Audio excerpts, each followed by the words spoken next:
And now you can take a moment to let us know what was revealed to you. So we welcome Ma Nithya Sangha Shaktini, Nithyananda Ma. Nithyanandam. So Ma, we are just going through a power manifestation segment. Today we have the power of thought current scanning. Yes, thought current scanning. And in this round of thought current scanning, we asked the participants to scan our thoughts as we think about a word. So we have been thinking about a word during this power manifestation. It is deeply ingrained in our minds.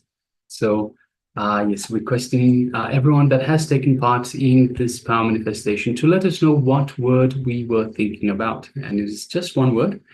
And also for the participants on YouTube as well, requesting everyone to please take a moment. If you have taken part, you can share on YouTube as well.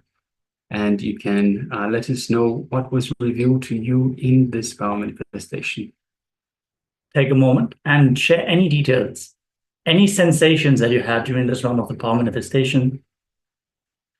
We always emphasize that the third eye is Chakra Raja Swarupa. It is the embodiment of the king of the chakras, is the lord of the sense organs. So the third eye can reveal information to you through any sense, even through the mind. In Ayurveda, the mind, the thoughts are considered the sixth sense. So you have the ability to digest information about the outer world. You have the ability to project information about the outer world through the mind as well. So it is not only that you have outward facing senses, which we are generally considering as the senses. The mind is there as well. So anything ranging from an image to a sound to the feeling of touch, pain, or pleasant feeling, a taste, a smell, and even a thought can enter your inner space through the third eye and reveal the information about the word that we are thinking about. It might not be the word, but something which is related to the word or pointing towards that word. Many times we need a little bit of intensity to tap into the space of nirvikalpa samadhi, to be fully established in that passive receptive state where we can receive the information as it is. So Ma Nithya Sangha Shaktini is sharing, I was bitten by mosquitoes and couldn't sleep. Okay, Ma. All right. Yes. Well, you're welcome here, Ma. So please, you can take part in these power manifestations. You can take part in these sessions, and hopefully that will keep the mosquitoes away, Ma. Yes. So requesting everyone to share your experience, share any insights, any information that you have received. We have a few YouTube viewers, so go ahead and share your experience. Join in on the power manifestation. Make sure you dedicate this time. This is the most valuable time. In your day-to-day life, you might not even remember that you should sit and connect to Paramashiva, letting him flow through you. This is the time. This is the time where you are requested, where you are inspired to sit in oneness with Paramashiva. So this is the most valuable time.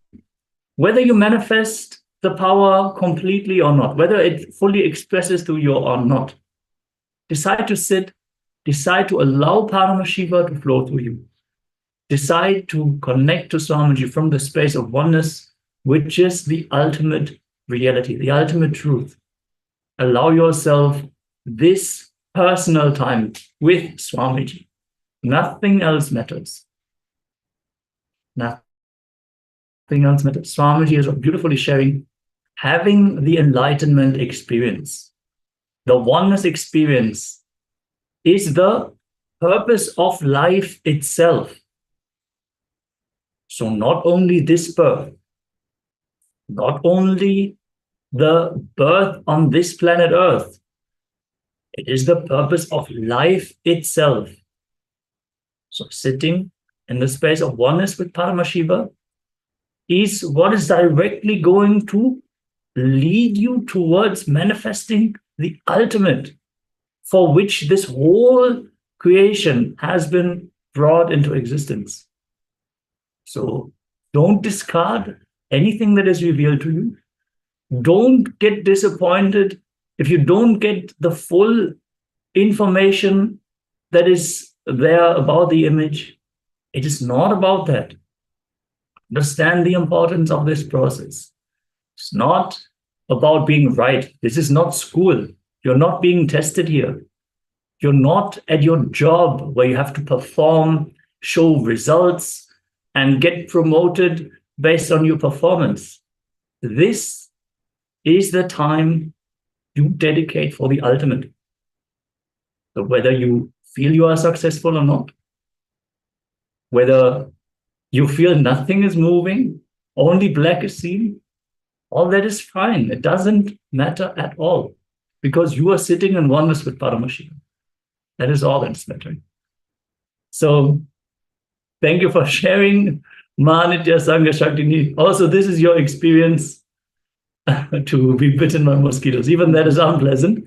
But we appreciate you sharing, participating in the chat. So, Ma, it was meant to be, you were meant to be bitten by mosquitoes, so you could come join us and have Swamiji reveal to you these powerful truths. So, welcome, Ma.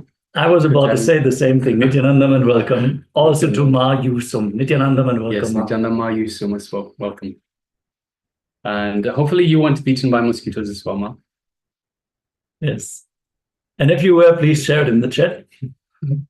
So now let us review for everyone the word that we were ourselves, the acharyas, that we were thinking about during this round of power manifestation. And the word is, of course, pizza. Yes, so we were thinking about the word pizza, and we were thinking about the pizzas, different types of pizzas, what toppings and so forth. So anything related to that. So if you got anything as part of this power manifestation, anything related to food, anything related to pizza crust, perhaps cheese-filled crust, perhaps we were talking about margarita, so with tomatoes and cheese and basil. If you had anything in terms of that, also we were talking about wood-fired pizza.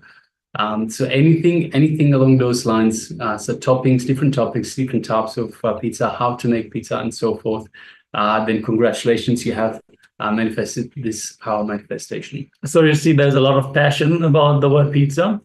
And actually, Nithya Sangha Shaktini, you didn't know, but you were already part of the power manifestation since you were experiencing something related to food and it brought you to the power manifestation. Even though it was mosquitoes eating, it is definitely great that we have you here, Ma. And we hope that you can participate in the next round of power manifestation. So with this, let us all get ready. We're going to move on. Today we have been learning about meditation, the science of meditation, the significance of meditation. What is meditation? What is not meditation? What is effective meditation? What is ineffective? We had some glimpses into the different steps of the Nithya Dhyaan meditation, the meditation which has been channeled, which has been directly downloaded from the cosmic archives by the Supreme Pontiff of Hinduism as the daily technique that can be practiced by everyone. So the Nithya Dhyaan meditation is a beautiful revelation by the Supreme Pontiff of Hinduism as a solution for everyday problems, for those seekers who yearn for a daily spiritual practice that they can simply follow.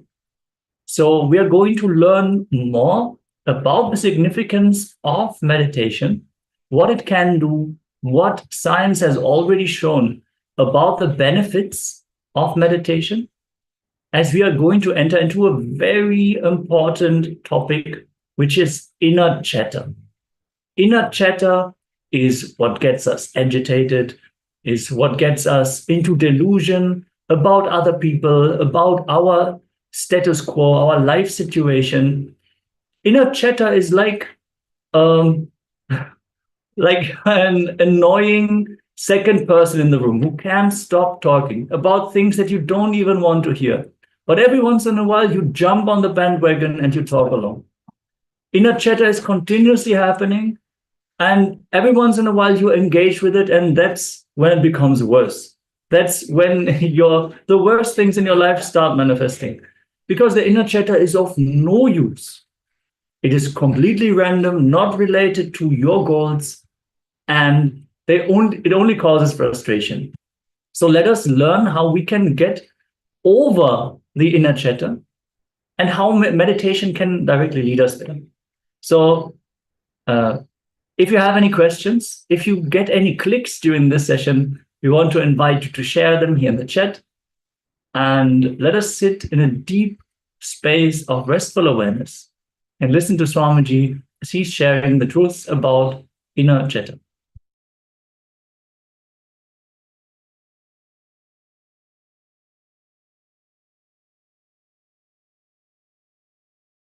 Inner chatter means whether you are driving or washing or cleaning or eating or cooking or sitting or watching TV, whatever you may be doing, there's a 24-hour FM going on inside.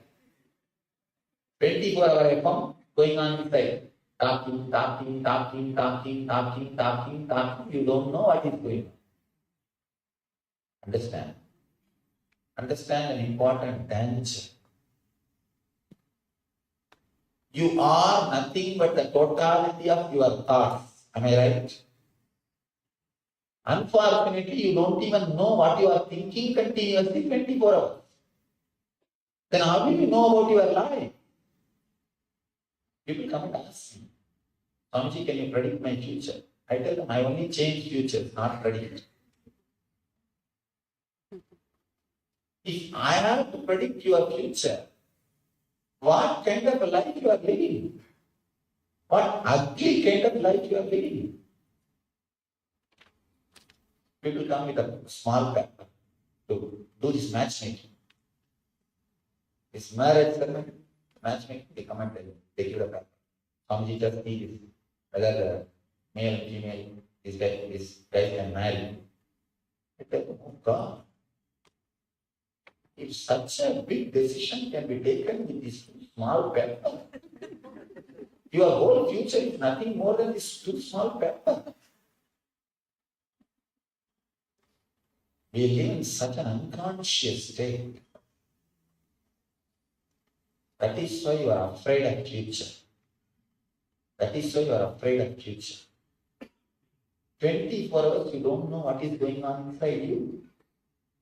That is why whenever things happen in your life which you really wanted always, you think it is an accident. Because you were not even aware what you wanted. You work for, you invite somebody through phone, email, fax, telegram, and then send somebody and bring that guy. The moment he enters your house, you say, no, not this guy, I wanted another person. Because you don't know whom you invited. Diseases are very good people. They don't go unless you force them to come in. Because they have too much limitation. They are too busy guys. Busy people and good people. They don't go. You invite an email, text message, SMS. Finally, you send somebody and bring him. And you say, no, I did not invite him. I did not think he will be coming. I thought somebody else will be coming. No. All your accidents are expected, invited. Understand? In the whole life, there is no such thing as accident or miracle. Your inner chattering, you are not aware of your inner chattering, you are not aware of what you are inviting. If you enjoy what you invited unconsciously, you call that as miracle. If you resist What you invited unconsciously, you call that as accident. That's all. There is no miracle, there is no accident in the life. Everything is clearly invited by you. The third layer, mental layer, inner chattering, is only inviting continuously. You store engrams, there are also samskaras there too. And fourth layer is emotional layer. We call it Sukshma Sarira, intense emotions. That's the fourth layer. Fifth layer is the layer you experience during deep sleep. The peace you experience during deep sleep. Sixth layer is excitement and joy you experience for no reason. Sometimes rarely you will experience. This is what we call Anna Sharira, cosmic body.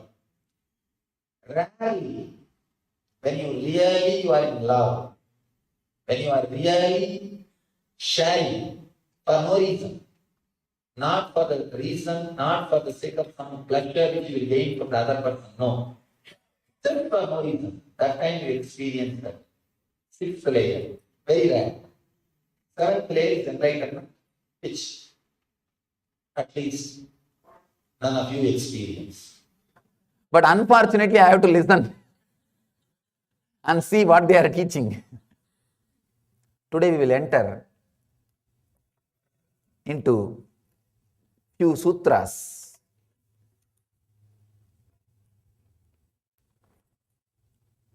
Let me read the sutra, then we will try to understand.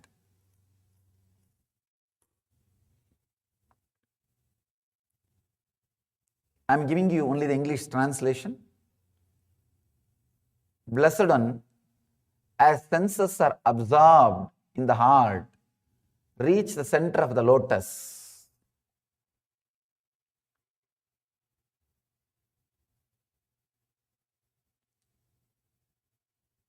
Such a simple one-liner, but can straight away lead you to the enlightenment experience. Let me describe what is exactly I mean by the word enlightenment.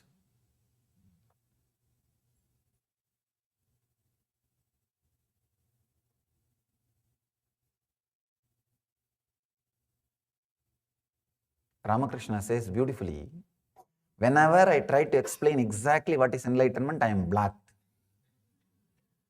Of course, that is the truth. Maybe I can try to give one point of understanding. There will not be any movement of letter or word or a thought between your navel and the throat. The words will come only from the throat. I can say this is one of the precise description of enlightenment. There will not be any word or thought or syllable or sound movement between the navel and the throat. Means only when you are talking the words will be coming. When you are not talking, there will not be any words inside. Only the energy movements. Only the energy movements. Means there is no thought. There is no verbalization. There will not be any continuous inner chattering. Your inner chattering is the only thing which disturbs your whole life. Very difficult for a normal person to understand. They will always think, no, unless I have inner chattering, how will I plan my everyday life? How will I be able to run my business? How will I be able to live? Understand, when you don't have inner chattering, I don't say it is a dead silence. It is an intense energy. Whatever needs to be done comes out as a full, complete visualization. For example, what you need to do tomorrow, if you have the inner chattering, it will come line by line. Morning I will have to get up. Then I will have to go to my office. Then I'll be doing this work. Then evening I'll come back. Then I may have this program, that program. Like a linear way, one by one it comes out. When you don't have inner chattering, just you are with yourself, the whole visualization comes out as a one statement or one information. That is what we call intuition. When you go through the logical process, it is called inner chattering. It is intellect. But when you don't have that inner chattering, things starts expressing in you intuitively. Straight away you know. If you have the tomorrow routine, if it gets downloaded into your system, you know clearly. First, next, third, fourth, fifth, sixth, everything will be presented to you straight away. I don't know whether I conveyed it completely. I'm trying. You can try to understand how without verbalization enlightened beings are working. If you had the fortune of living around some enlightened being, of course, very difficult. It is very difficult because one visualization which comes to me has to be translated into action, means at least 200 verbalization, verbal instruction has to be delivered. It is very difficult for the disciples to grasp. That is why there is constant fight between me and my disciples. From morning I come out of my room till I go back to my room. No, sorry, till I sleep, because I'll be in the chat also. It is a constant struggle between me and my disciples. Impossible, because constantly it comes out as a full visualization. But person who stays in the verbalization, very difficult to grasp.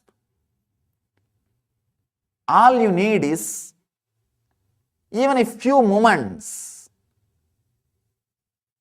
if you decide consciously and relax from the verbalization, to tell you honestly, you need nothing else except the clear decision. It is time. Surely there is something more than whatever verbalization gave to my life. See, your property, your name and fame, your position, everything was given to you by your verbalization. The thinking which you had, that only gifted everything to you. So you have a deep gratitude for verbalization. Apart from gratitude, the utility value, you know this is paying and going to pay. Continuously it is going to add more and more. The utility value is there. All you need is a clarity.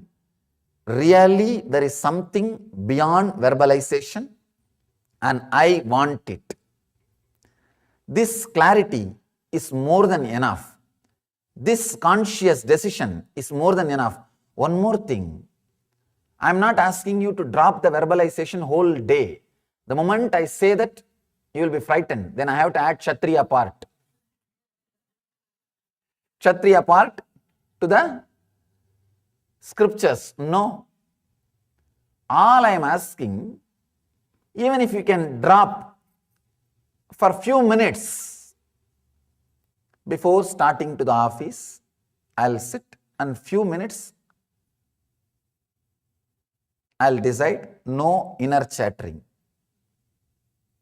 Understand, you do not know the power of your intention. Somebody asked me, Swamiji, I also decide no inner chattering, but that word itself is one more inner chattering. How can I remove the inner chatterings? Understand, mind can kill the mind. Mind can kill the mind. You can commit suicide. not physically.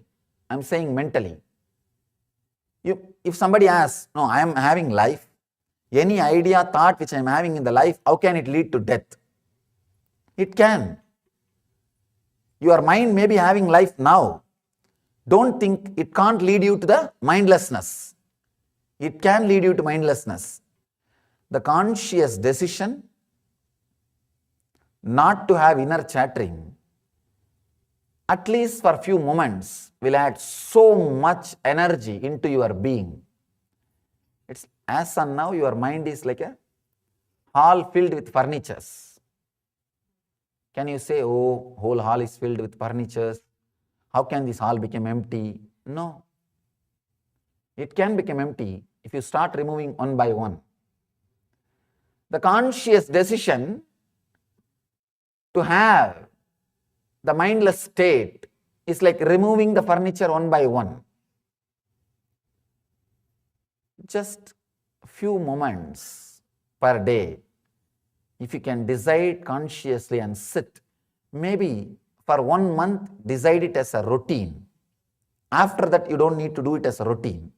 After that, you will see the very taste calls you back. The very taste calls you back. After 1 month drinking, you don't need to decide, you need to drink. The very taste will call you back. Just few moments, decide very consciously. No words between navel and throat. That is the area the words will be moving when you are not talking. From Manipura Chakra to Vishuddhi Chakra. That is the area the words will be constantly moving. Even when it is not needed. Things which you are doing when it is not needed tires you, and you will not have energy to do things which is needed to do, which you need to do, which is needed. The constant inner chattering will tire you. Do not ever think or believe because of your inner chattering only you are able to do your business, run life, live your life with the luxury and comfort. No.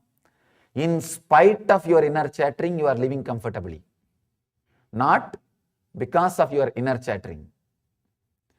Sometime rarely, those inner chattering would have given you little way out of compassion.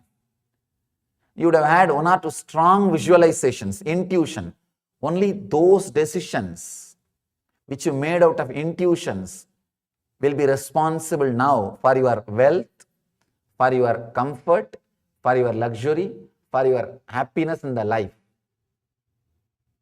You can just look back and see the major successful decisions. When those things happened in you, you might have been in a high mood, or the mood in which there was no thoughts.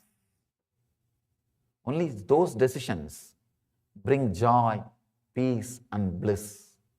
Understand, enlightenment means not having any letter, word, sound, vibration between navel and Vishuddhi. That's all. Here Mahadeva is giving a straight technique to achieve this state. There is so many other descriptions about enlightenment. Here I am giving you the description or understanding through which directly you can enter into this technique.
Yes, welcome back.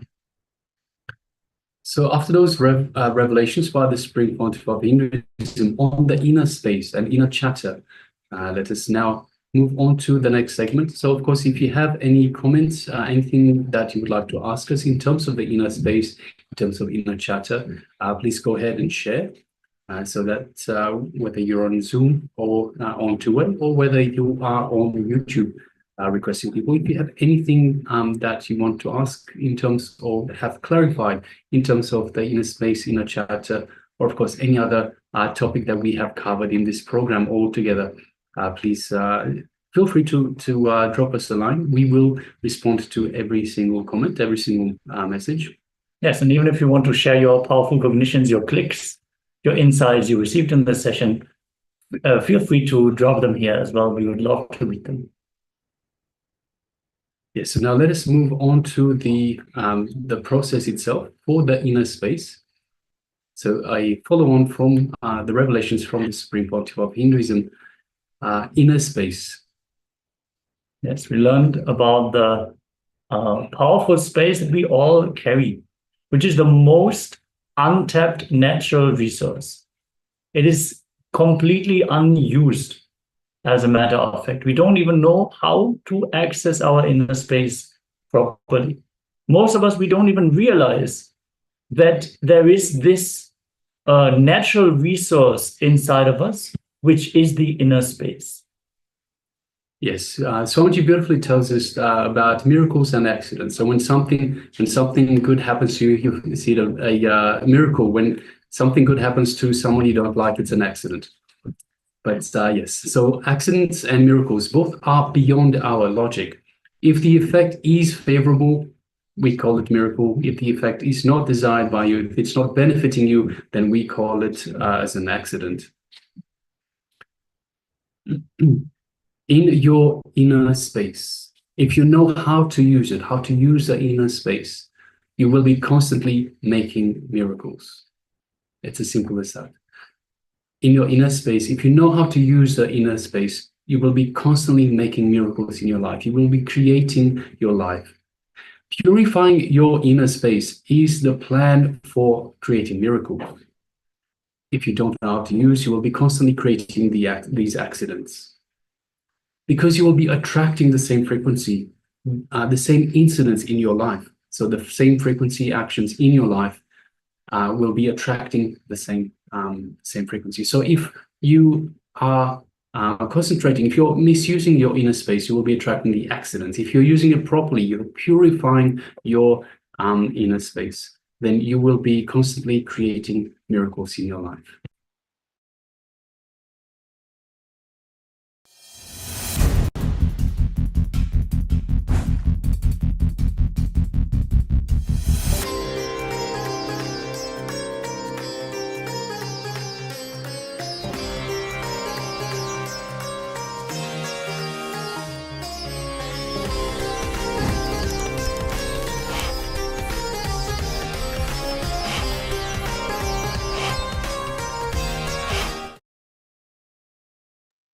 Yes, sorry for the quick interruption. We're back.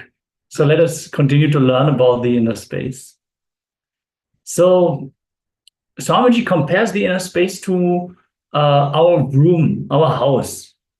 Naturally, when we live in our house, we see if it is cluttered, we know, oh, we should clean. We should really tidy up in this space. If someone joins your house, if someone enters your house and they see the big mess, they will tell you, hey, you need to really clean this place. You can't be living like this.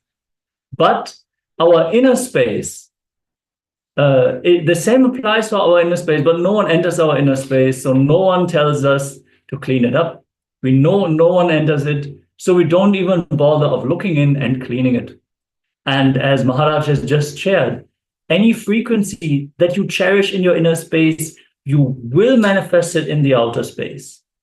Many people also say that the outer space that you live in is a reflection of your inner space. It's a direct mirror for you to see all the people you meet, all the situations you encounter, the way people are relating with you is a direct reflection of what you are already cultivating, already cherishing in your inner space. Yes, so just Ma Nithya Guru Prasadi has shared powerful cognition. Enlightenment is when there is no word or movement between the throat and the navel. So yes, Ma, that is very much true. So but we must also understand why there is why enlightenment is when there's no word or movement. See, when there's no word, no movement, we are in the space of restful awareness. We are in that space where we are in connection with our true self, and our true self is in enlightenment. So that is. And of course, Swamiji has told us that inner chatter is always when there is that movement. So without that inner chatter, without that movement, we are in our true nature, into bliss, enlightenment. So yes, very much true, Ma. Thank you very much for sharing. Yes, so we are going to enter into a beautiful process where we are going to consciously enter into the memories which we don't want to enter into. Repeating once more, consciously enter into the memories which you don't want to enter. So many times, some thought rises, some idea, some thought current, and it is too much. We think, oh no, I shouldn't even think this. Why is this there in my inner space? I should not think this. No, this should not be thought by me. So we don't enter into it. So actually what we do, we suppress the thought. Many times when we do unclutching meditations, we tell not to engage, not to suppress, not to fight the thoughts. Don't suppress the thoughts because you are empowering them. So actually, the thought, maybe we have children and we think, oh, what happens if something bad happens to them? Oh no, I should not even think about this. I should not even think about this. But what this does, it strengthens the worry inside of you because you don't allow the thought to just flow and pass by. By trying to suppress that thought, you're actually holding on to it. You're actually adding energy to it. The very action of suppressing adds energy to the thought current. And even if it doesn't manifest in the outer world, your lens, your perception of reality will be tainted by this thought. All of a sudden, you see risk, you see danger for your child everywhere. And the worry gets strengthened and strengthened and strengthened until you don't even allow it to play outside anymore. So what happens? You don't want to think the thought, you don't allow the thought to just flow. So all of a sudden, you become obsessed with it. And that is only one example. That happens for so many things. I should not eat chocolate. I should not even think about chocolate. Oh no, sweets.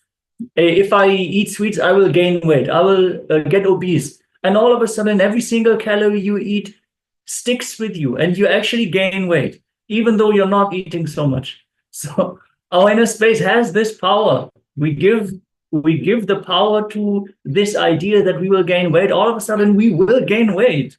Even though this person, they can eat a whole can of chocolate ice cream and they don't gain a single gram. Why? It is because of the power of inner space. So in this exercise, we are going to consciously enter into the memories which we don't want to enter. The guilt, the pain, many of the suppressed desires, which you don't want to become part of in your inner space. Whatever you are avoiding, just consciously re-enter into them. This sounds so counterintuitive, but actually it is going to remove this tension, remove this pressure these thoughts have in your inner space, and you will be able to just move on. See, whatever you bring awareness to, you bring awareness to these thoughts that you don't want to think because you're afraid, because you have already built this pattern inside of you. I don't want to think about that. I don't want to see this. All of these, as Maharaj mentioned, you're giving them power. But by bringing awareness to this, we're allowing it to dissolve, to leave our system. So Swamiji says beautifully, people ask me, no. If we enter, will it not become strong? Will it become reality? Well, you are not that powerful to make your thoughts into reality, fortunately. So please do not bother, don't worry. When you enter consciously into these engrams, if they are good in any way, they will become part of you. If they are not good, they will just melt away. They will just dissolve by simply bringing this consciousness, this awareness to them. It will liberate you. Anything that you do with awareness, Swamiji tells us beautifully, anything you do with awareness will liberate you. Yes, beautifully. Even as part of the Kalpataru, we learn everything you cherish consciously. You shine consciousness on it. And consciousness is an intelligent energy. So consciousness can decide, oh, is this going to be useful? Yes, I'll bestow this on you, my dear. And if it is not useful, consciousness will protect you from it also. But if you don't shine the light of consciousness on it, you are actually unconsciously empowering it. So it needs to be brought to your consciousness for you to relieve yourself of it. So even then, consciousness takes care in the form of karma, in the form of samskara, where you have to relive through it until you have that breakthrough and understand, okay, I can just let go of this. I can just surrender and it'll drop. Until we decide that, we have to go through it. So let us decide to do it now. Yes. All right, so let us now get ready and go through this exercise. So once again, let us consciously enter into the memories we don't want to enter. Anything such as guilt, pain, any suppressed desires which you don't want to become part of your inner space. Let us go through these. So whatever we are avoiding, just re-enter these consciously with awareness. Let us go through them. So let's take the next few minutes and enter into this seeking, this looking inside and entering into everything with consciousness, with awareness. Yes. So let's begin.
Yes. And slowly settle down from this very powerful exercise. You understand if you need a moment to digest this experience, and if you would like to share something about this exercise, you can go ahead. Make sure after these powerful processes to always drink some water. Just allow your body to digest, literally digest what you are processing. When we do these powerful processes where we are directly engaging with our thought patterns, the body is literally digesting these thought patterns. So they are stored in the form of synaptic connections, so certain cells in the brain which are structured to store this information. So when we break these patterns, also these structures are broken. Haritaki is a great support if we want to break these thought currents, because it immediately helps us to flush out these thought patterns. So we recommend to take Haritaki daily. This will really help you. Also providing oxygen to the brain for mental clarity and the ability to be awake throughout all the sessions. So with this, we're going to actually now move on to the next round of power manifestation. Let us take this intense space that we have been in and direct it towards the ultimate, the oneness experience with Swamiji, as we're continuing to manifest the power of thought current scanning. So let's get ready. We the acharyas will be thinking about one powerful cognition. So you'll be scanning the thought current of the acharyas. So we'll be entering into this round. So this is a very interesting round as well. The power of thought current scanning. Yes, we're going to scan one sentence. We have one sentence prepared that we are going to hold in our internal verbalization. We're going to think about this sentence, hold it in our inner space, and you're going to scan for this sentence. So requesting everyone to settle down. All the participants who joined a new Nithyanandam Ma Xiao Yu. Yes, Nithyanandam Ma. And welcome. Requesting everyone to please be on camera throughout the session and be available. All the YouTube viewers who joined in anew, welcome as well. Requesting and inviting all of you to join us for this power manifestation, scanning of the thought current. So as you sit with your head, neck, spine in a straight line, to facilitate the Kundalini to rise up. When you sit with your head, neck, spine in a straight line, that is the best way to energy to rise up along the spine. So sit with your head, neck, spine in a straight line. And remember, Swamiji in your inner space.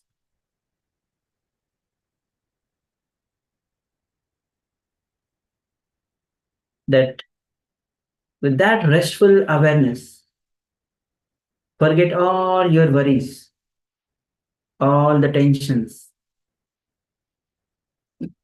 all the issues, all the problems. Start to unclutch from every single thought, whether it is good thought or bad thought. Just unclutch. And unclutch from all the identities that you carry. Do not engage with any thoughts. Whether you have some cultural identity that you hold on to, just unclutch. Or even the gender identity, just unclutch.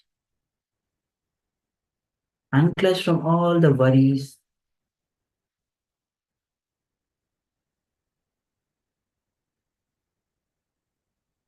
Go on unclutching.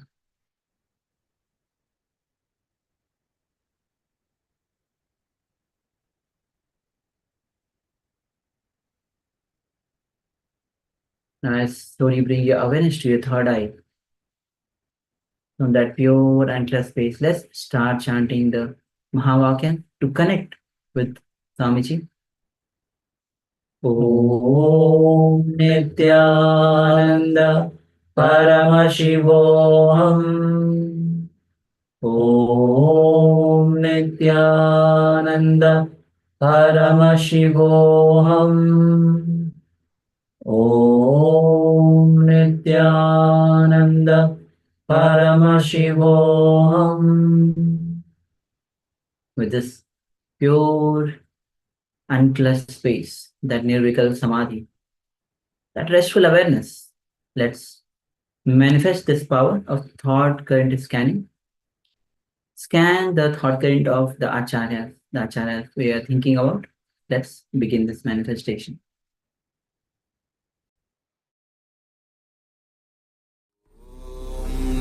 Nithyananda Paramashivoham.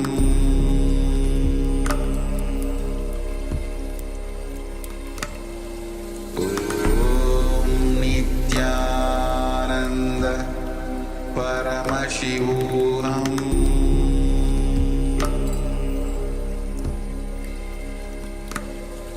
Om Nithyananda Paramashivoham.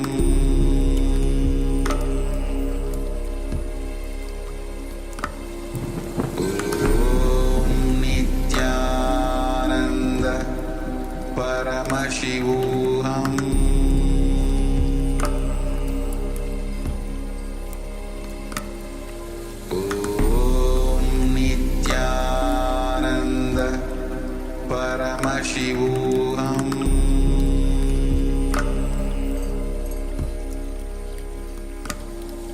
Om Nithyananda Paramashivoham.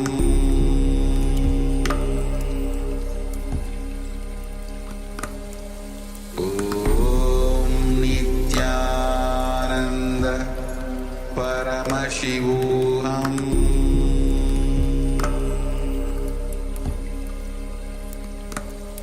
Om Nithyananda Paramashivoham.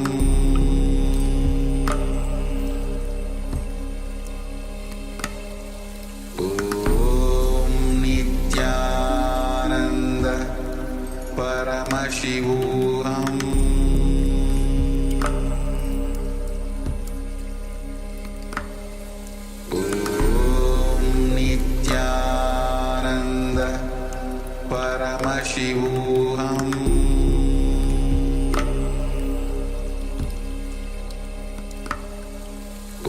Om Nithyananda Paramashivoham.